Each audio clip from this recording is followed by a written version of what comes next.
दोस्तों, अभी तक आप लोगों ने देखा कि रुचि को रुद्र बोलता है कि अब तुम यहाँ से अपने घर नहीं जाओगी, अब आगे। तब रुचि बोलती है, लेकिन क्यों? मैं नहीं जा सकती, मुझे नहीं रहना यहाँ। मुझे मेरे घर जाना है, मुझे मेरे पापा के पास जाना है। प्लीज़ मुझे जाने दीजिए। ये बोलते हुए रुचि की आंखें नम हो जाती हैं। रुद्र रुचि के साथ कोई ज़बरदस्ती नहीं करना चाहता था, लेकिन रुचि की जिद ने उसे मजबूर कर दिया था। तो वो रुचि से गुस्से में बोलता है, भूलो मत कि उस दिन मैंने तुम्हारी जान बचाई थी उन लड़कों से, तो उस हिसाब से मेरा तुम्हारे ऊपर एहसान है। और हाँ, कल रात को भी तुम्हें बचाया था, तो अब तुम्हारी ज़िंदगी मेरी है, तो मैं जैसा चाहूँ तुम्हें वैसा ही करना पड़ेगा। अगर तुमने मेरी बात नहीं मानी तो जो ज़िंदगी मैंने तुम्हें दी है वो मैं छीन भी सकता हूँ। तो बेहतर होगा तुम मेरी बात चुपचाप मान लो और जाओ, जिस रूम से अभी आई हो वहाँ जाकर आराम करो। रोद की बात सुनकर रुचि डर जाती है और चुपचाप वहाँ से भाग जाती है। रुचि के जाते ही प्रथम रोज से पूछता है, रुद्र ये क्या था? तूने उसे ये सब क्यों बोला? कितना डर गई थी वो? तो रुद्र बोलता है, अगर मैं उसे ये सब नहीं बोलता तो अभी भी यहाँ से जाने की जिद कर रही होती। अब डर की वजह से ही सही यहाँ रहेगी तो, और वैसे भी कुछ दिनों में उसे यहाँ रहने की आदत भी पड़ जाएगी। वहीं रुचि रूम में जाकर दरवाज़ा बंद कर देती है और चुपचाप जाकर बेड पर बैठ जाती है। इस वक्त रुचि की आंखें नम थीं और वो अपने आप से बोलती है, मुझे कुछ भी करके यहाँ से भागना होगा, नहीं तो वो हैंडसम राक्षस मुझे मार डालेगा। और तो और पापा को भी मेरी टेंशन हो रही होगी। मुझे यहाँ से जाना ही होगा, लेकिन मैं यहाँ से जाऊँगी कैसे?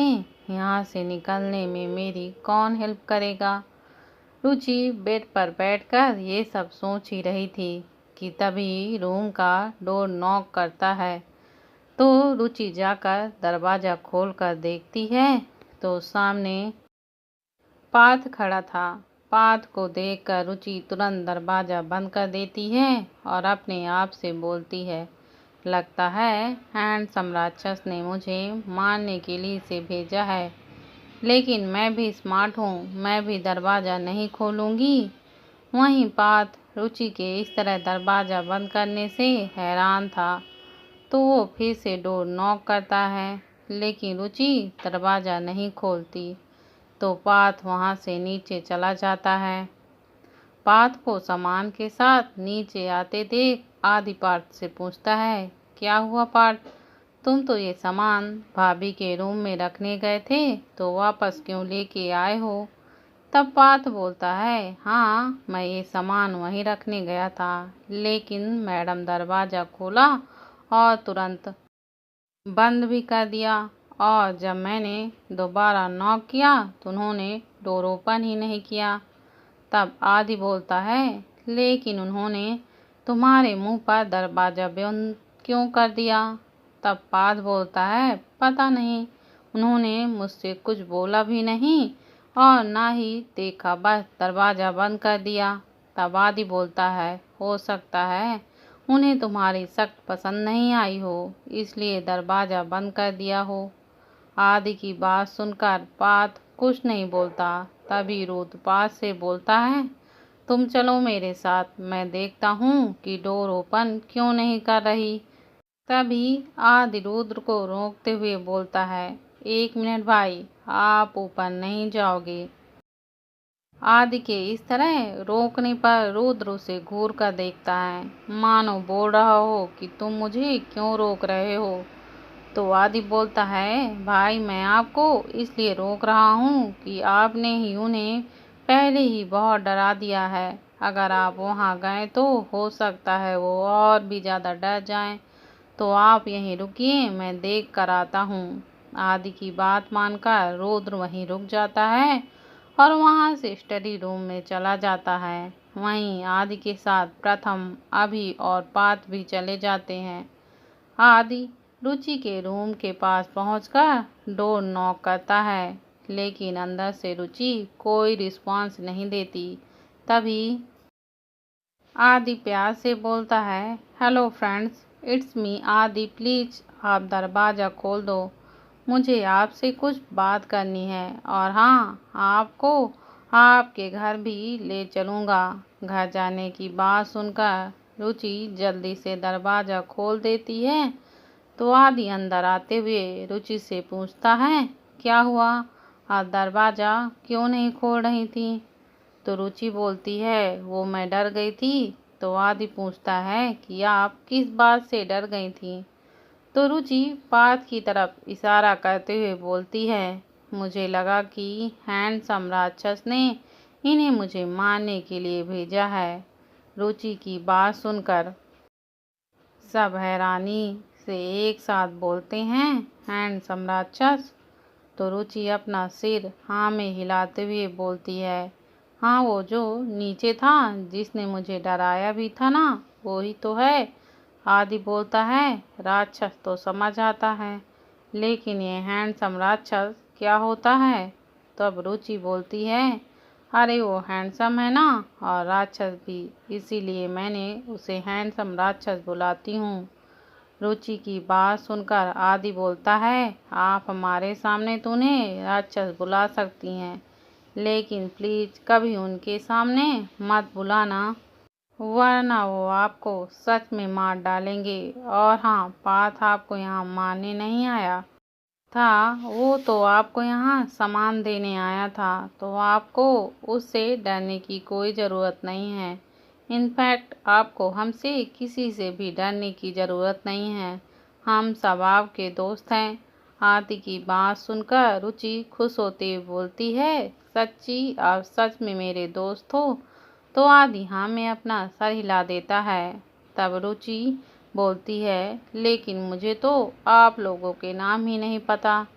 तो आदि सबकी तरफ इशारा करते हुए सबका नाम बताता है। तो रुचि सबकी तरफ देखते हुए मासूमियत से बोलती है, तो क्या मैं आप सबको भाई बुला सकती हूँ? रुचि की बात सुनकर सब मुस्कुरा देते हैं और अपनी गर्दन हाँ में हिला देते हैं। तभी आदि बोलता है, आप इन सबको भाई बुला सकती हैं, लेकिन मुझे और भाई को नहीं। आदि की बात सुनकर सब बोलते हैं, क्यों, तुझे वो भाई क्यों नहीं बुला सकती? तो आदि बोलता है, अरे यार, क्योंकि मैं इनसे छोटा हूँ, तो उस हिसाब से छोटा भाई हुआ, और छोटे भाई को उनके नाम से बुलाते हैं। तो आप मुझे आदि कहकर बुला सकती हैं, और प्लीज़ आप भाई को कभी गलती से भाई मत बोल दीजिएगा, वरना वो आपको कच्चा चबा जाएंगे। तब रुचि बोलती है, इसका मतलब वो सच में राक्षस है जो इंसानों को कच्चा चबा जाता है। तभी दरवाजे पर रुद्र की कोड वॉइस सुनाई देती है, कौन राक्षस? रुद्र की आवाज़ सुनकर सब लोग एकदम शांत हो जाते हैं और रुचि आदि के पीछे छुप जाती है, जिसे देख रुद्र की आंखें छोटी हो जाती हैं और वो आदि को घूर कर देखने लगता है। रुद्र के ऐसे घूरने पर आदि रुचि को अपने पीछे से निकालते हुए बोलता है, अरे आप मेरे पीछे क्यों छुप रही हैं? तो रुचि धीरे से बोलती है, अरे वो राक्षस मुझे खा जाएगा। तो आदि रुचि को चुप कराते हुए बोलता है, अगर भाई ने सुन लिया तो आपको छोड़ेंगे नहीं, तो आप चुप रहिए। तभी रुद्र बोलता है, तुम दोनों ऐसे आपस में क्या बातें कर रहे हो? तो आदि हड़बड़ाते हुए बोलता है, कुछ नहीं भाई, हम तो बस ऐसे ही नॉर्मली बात कर रहे थे। और फिर रुचि बोलती है, हाँ हाँ, हम तो बस ऐसे ही बातें कर रहे थे, और आपके बारे में तो बिल्कुल भी नहीं बात कर रहे थे। रुचि की बात सुनकर आदि अपना सिर पीट लेता है और अपने मन में सोचता है, भाभी आपको क्या ज़रूरत थी भाई को ये सब बोलने की, हम कि उनके बारे में बात नहीं कर रहे थे। अरे वो रुद्र सिंह ओबराय हैं, वो यूं पता लगा लेंगे कि हम उनके बारे में बातें कर रहे थे, और अगर उन्हें ये पता चल गया कि आप उन्हें क्या बुलाती हैं तो वो आपको छोड़ेंगे नहीं। तभी रुद्र सब लोगों से बोलता है, अगर तुम लोगों का टाइम पास हो गया हो तो कुछ काम भी कर लो।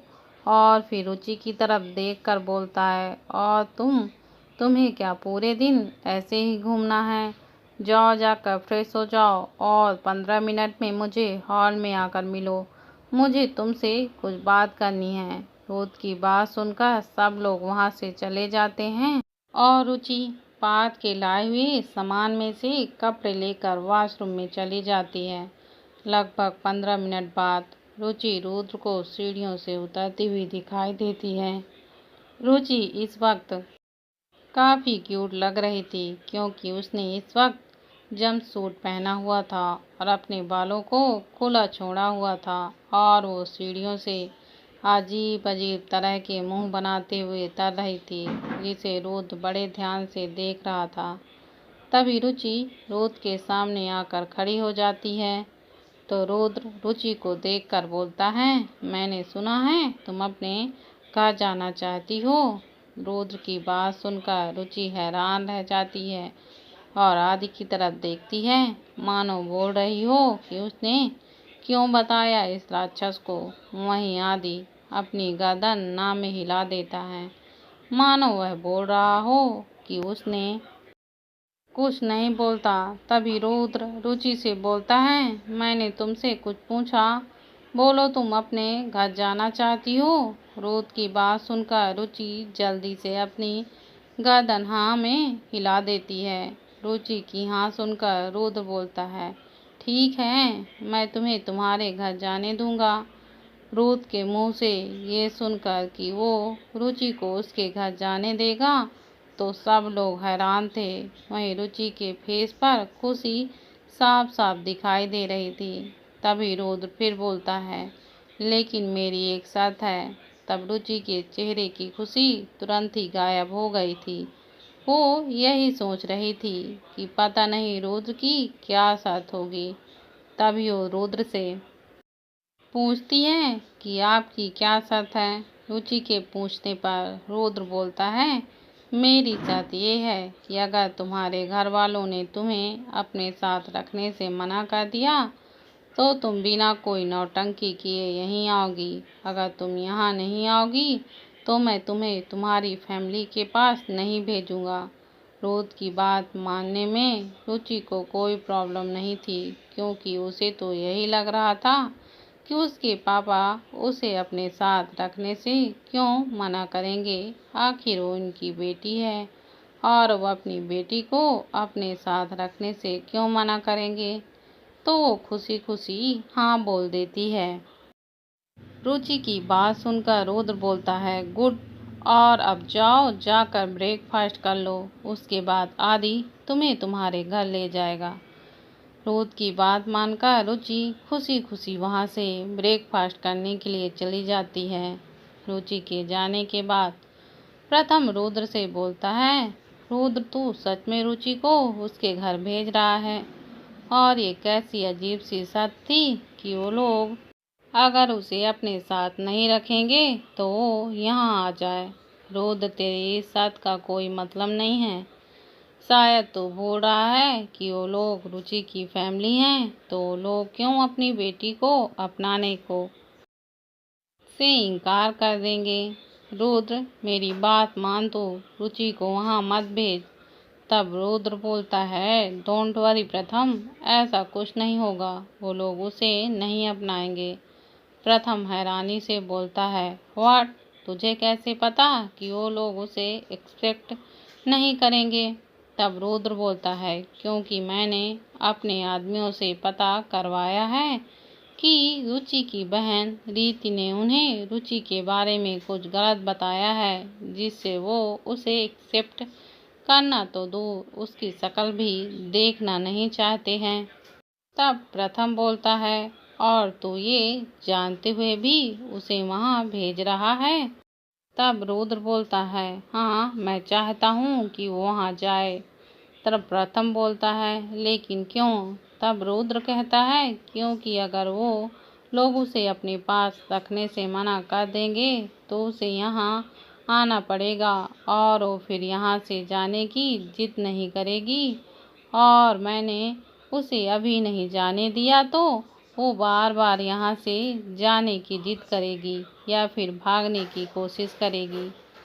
तब आदि बोलता है, पर भाई आपको पता है ना कि वो लोग उसके साथ बुरा बिहेव भी कर सकते हैं, शायद उन्हें हर्ट भी करने की कोशिश करेंगे। आदि की बात सुनकर रुद्र बोलता है, तो मैं तुम्हें क्यों भोज भेज रहा हूँ, ताकि उसे कोई हर्ट ना कर सके। अगर उसे किसी ने हर्ट करने की भी कोशिश की तो तुम उसे प्रोटेक्ट करोगे। तब आदि बोलता है, पर भाई आप मुझे क्यों भेज रहे हो, आप खुद भी तो जा सकते हो। तब रुद्र बोलता है, हाँ मैं खुद भी जा सकता हूँ, लेकिन अगर उन लोगों ने रुचि के साथ मिसबिहेव किया तो मैं उन लोगों के साथ कुछ ऐसा करूँगा जो शायद रुचि को और भी ज़्यादा हर्ट कर दे। इसलिए तुम जा रहे हो उसके साथ, और ध्यान रहे उसे कोई प्रॉब्लम नहीं होनी चाहिए। तब आदि बोलता है, जी भाई आप टेंशन मत लीजिए, मैं चला जाऊंगा और उनका ध्यान भी रखूंगा।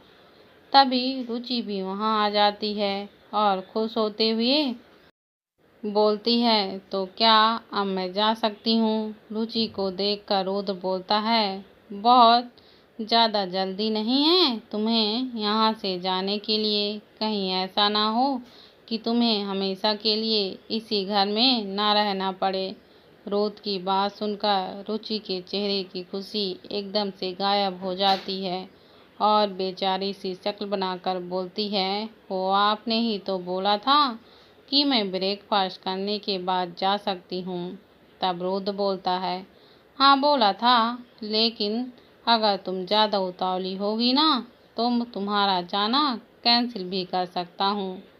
रुद्र की बात सुनकर रुचि एकदम शांत हो जाती है। तभी रुद्र आदि से बोलता है, आदि मैंने जो बोला है उसे ध्यान रखना, और हाँ बॉडी गार्ड्स को भी अपने साथ लेकर जाना, क्योंकि मैं तुम दोनों के लिए कोई रिस्क भी नहीं ले सकता। तब आदि बोलता है, जी भाई आप टेंशन मत लीजिए, और फिर रुचि को लेकर वहाँ से चला जाता है। रुचि और आदि के जाते ही वो सब भी ऑफिस के लिए निकल जाते हैं। वहीं कुछ देर के बाद आदि की गाड़ी रुचि के घर के सामने रुकती है, तो रुचि जल्दी से गाड़ी से निकलकर बाहर आ जाती है और आदि भी गाड़ी से बाहर आ जाता है और वो भी रुचि के साथ जाने लगता है। तो रुचि उसे रोकते हुए बोलती है, आदि तुम मेरे साथ क्यों आ रहे हो?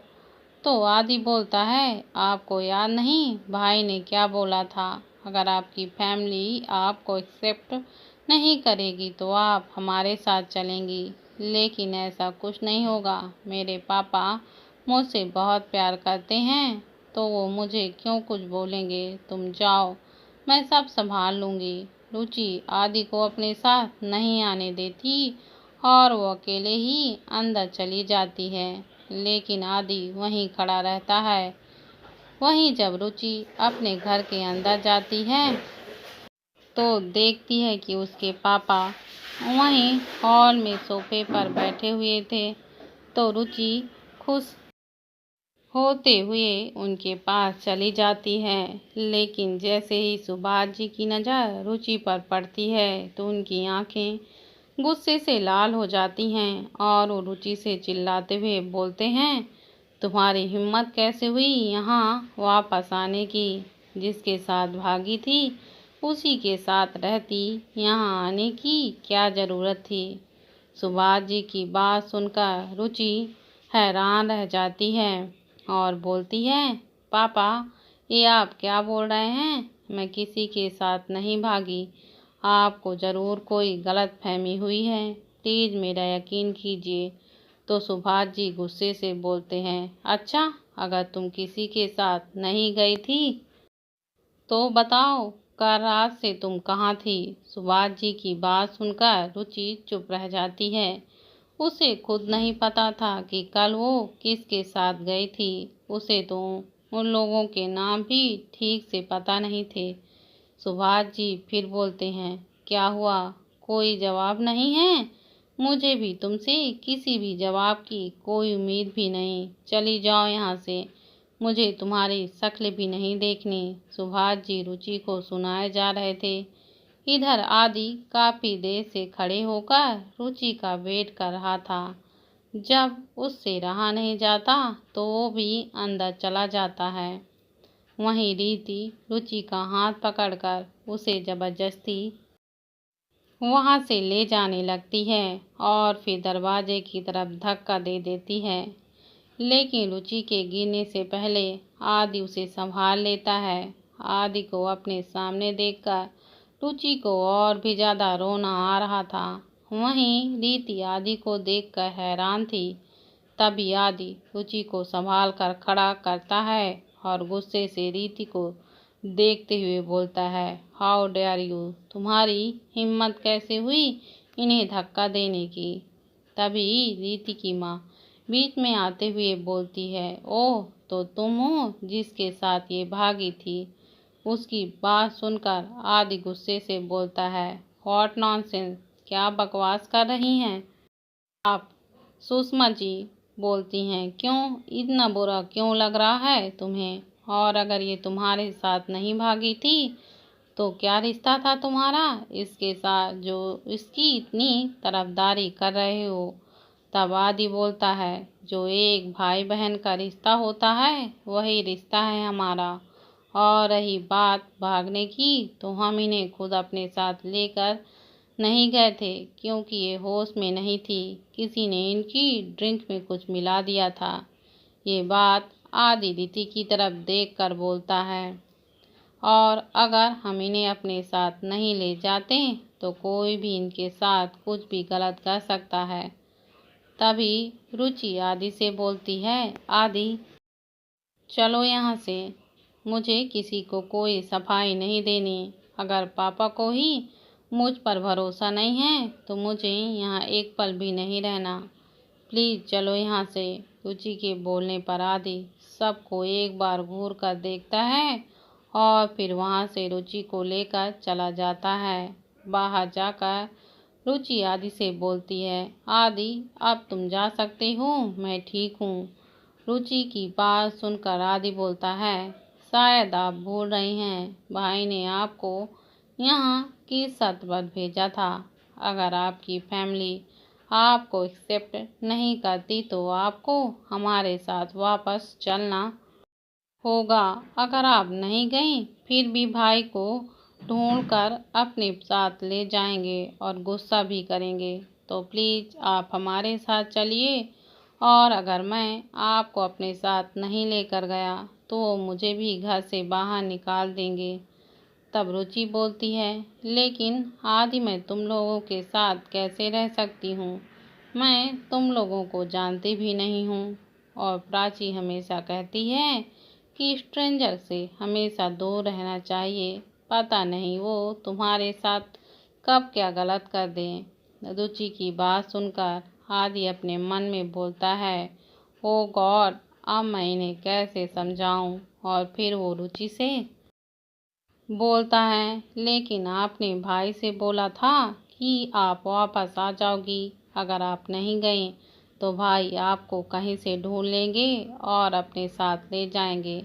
इससे तो अच्छा आप मेरे साथ ही चलिए। अगर भाई आपको लेने आए तो गुस्सा भी करेंगे, और रही बात जानने की तो आप हमारे साथ रहोगी तो खुद जान जाओगी। ये बोलकर आदि रुचि को गाड़ी में बैठा देता है और खुद भी बैठकर वहां से चला जाता है। कुछ देर बाद उनकी गाड़ी रुद्र के विला के सामने आकर रुकती है, तो दोनों लोग गाड़ी से उतरकर घर के अंदर चले जाते हैं। रुचि सीधे वहां से रूम में चली जाती है। वो इस वक्त काफी उदास थी और कुछ देर अकेले रहना चाहती थी। वो रूम में जाकर सीधे बेड पर लेट जाती है। रुचि को इस वक्त काफ़ी रोना आ रहा था और वो रोते हुए ही सो जाती है। वहीं रुद्र जब ऑफिस से घर आता है तो आदि उसे हॉल में ही बैठा मिलता है। आदि को देखकर रुद्र पूछता है, कहाँ हैं? वो रुद्र की आवाज़ सुनकर आदि रुद्र की तरफ देखता है और बोलता है, भाई वो अभी रूम में शायद सो रही हैं। आदि की बात सुनकर रुद्र पूछता है, वहाँ क्या हुआ था? तो आदि भी वहाँ जो कुछ भी हुआ सब बता देता है, जिसे सुनकर रुद्र को काफ़ी गुस्सा आ जाता है और वो वहाँ से अपने रूम की तरफ चला जाता है।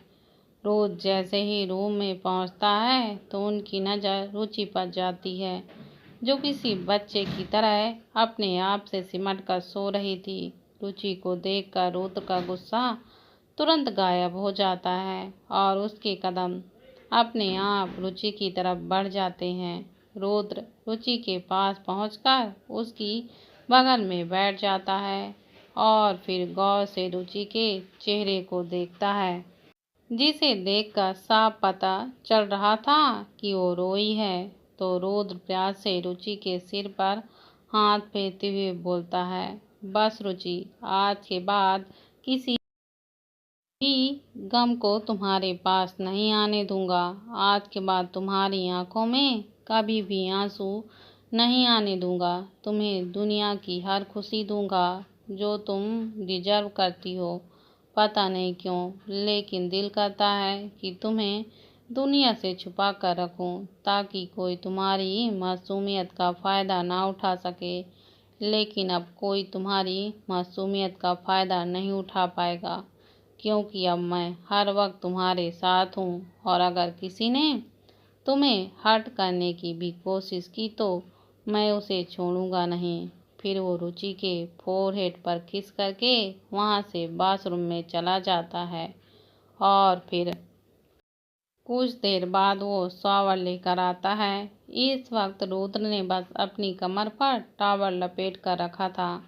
जब रुद्र वॉशरूम से बाहर आता है तभी रुचि की भी आंख खुल जाती है और वो अपनी आंखों को मसलते हुए बेड पर बैठ जाती है कि तभी उसकी नज़र रुद्र पर जाती है, जो टॉवल में वॉशरूम से बाहर आ रहा था। रुद्र को ऐसे देखकर रुचि अपनी आंखों को अपने हाथों से ढकते हुए बोलती है, आप यहाँ क्या कर रहे हैं? और वो बिना कपड़ों के? आपको शर्म नहीं आती एक लड़की के सामने ऐसे बिना कपड़ों के घूमते हुए? रुचि की बात सुनकर रुद्र उसे ही देख रहा था। रुचि अपनी आंखों पर हाथ रखते हुए थी और अजीब सी शक्ल बना रही थी, जिससे वो काफ़ी ज़्यादा क्यूट लग रही थी। तो रुद्र रुचि के पास जाकर बैठ जाता है।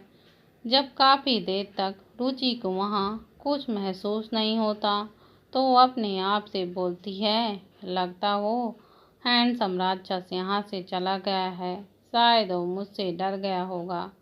रुचि के मुंह से अपने लिए हैंडसम राक्षस सुनकर वो अपने मन में बोलता है, ओह, तो ये लड़की मुझे इस नाम से बुलाती है। तभी रुचि अपनी आंखों पर से अपना हाथ हटा लेती है। जैसे वो अपने सामने देखती है तो उसकी शक्ल रोने जैसी हो जाती है, क्योंकि रुद्र उसके सामने ही बैठा था और उसे घूर रहा था। रुद्र को अपने सामने देखकर रुचि हकलाते हुए बोलती है, आप यहाँ क्या कर रहे हैं?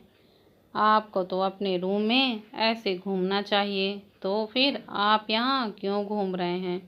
रुचि की बात सुनकर रुद्र बोलता है, ये मेरा ही रूम है और तुम मेरे रूम में हो और आज से यहीं रहोगी, इसी रूम में मेरे साथ। रुद्र की बात सुनकर रुचि हैरानी से बोलती है, क्यों? लेकिन क्यों मैं आपके साथ क्यों रहूँगी? आपका घर तो इतना बड़ा है, तो मुझे कोई और रूम दे दीजिए। तब रुद्र बोलता है, हाँ, मेरा घर बड़ा है, लेकिन इसमें कोई रूम खाली नहीं, इसलिए तुम्हें मेरे साथ ही रहना पड़ेगा। तब रुचि बोलती है, लेकिन मैं आपके साथ कैसे रह सकती हूँ? तब रुद्र बोलता है, क्यों, तुम मेरे साथ क्यों नहीं रह सकती? तब रुचि बोलती है, वो मेरी दोस्त की माँ है ना, उन्होंने बताया था कि एक जवान लड़का और एक जवान लड़की को कभी एक साथ नहीं रहना चाहिए। पता नहीं कब दोनों बहक जाएं।